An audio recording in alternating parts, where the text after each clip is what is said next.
NASA's Space Shuttle program. Thanks for joining us at 10. I'm Sean Yancey. And I'm Brian Bolter. A breathtaking sight over the skies of the DMV this morning. Shuttle Discovery on the back of a 747 for her final flight before being taken to Udvar Hazy.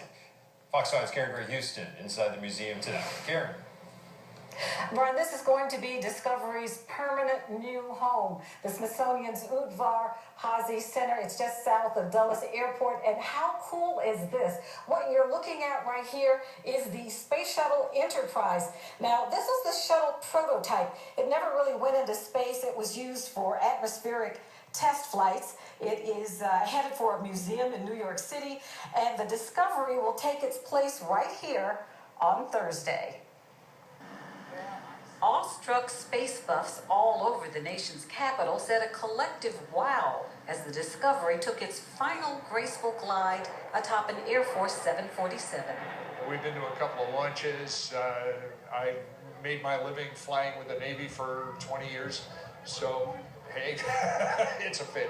I just think it's a wonderful moment, making history right here, bringing the shuttle and manned space flight to a place that we can all visit.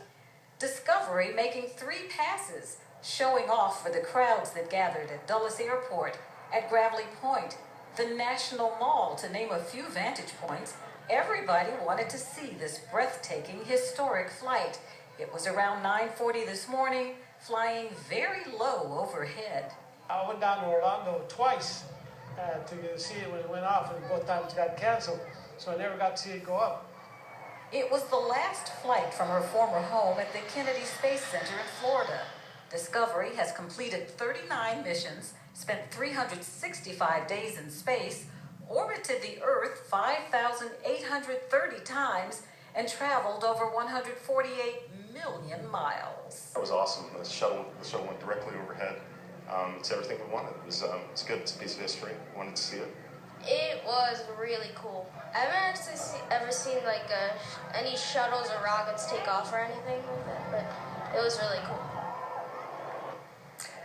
Back live at the Udvar Hazy Center, named, by the way, after Stephen Udvar Hazy. He's CEO of a big company that leases aircraft and was responsible for $66 million donation to the Smithsonian, a grant to help build this museum. Brian, back to you. Karen, what can we expect in the welcoming ceremony?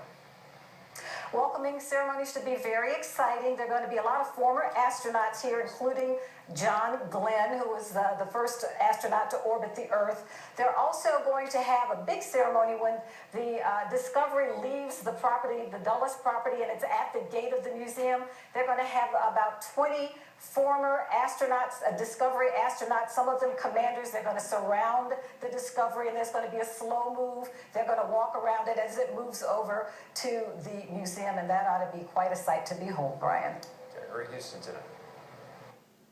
We are down in the Web Center now, taking you through some of the wonderful pictures that you have sent us from all over the region of this historic flight. Take a look here on our website, myfoxdc.com, in our photo gallery. This picture was taken as some girls dressed in their patriotic colors watch Discovery fly over Gravelly Point.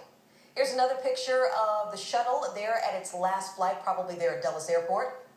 Take a look at this. This looks like it's flying over the World War II Memorial in downtown D.C. on the National Mall. There you can see Discovery passing by the Washington Monument. There's another picture of the shuttle up in the skies. You can see there's some pictures from all over our region tonight. I mean, people across the region from here in Upper Marlboro, you can see people had the view. People on the National Mall had some of the best views today. And this one is one of the cutest. They were looking for the shuttle, but they missed it. You can see the dogs are on top of the car, but they're facing the wrong direction. What else do we have here for you? We can see another picture of the shuttle flying over the Iwo Jima Memorial. So many of you have sent us pictures today, and we appreciate it. If you took one of the pictures out there as you were watching the shuttle Discovery today, send us your picture if you haven't already yet. You can send it to fox5newspics@gmail.com, and that's pics, P-I-X, fox5newspics@gmail.com. Brian? We have a news alert from Metro tonight.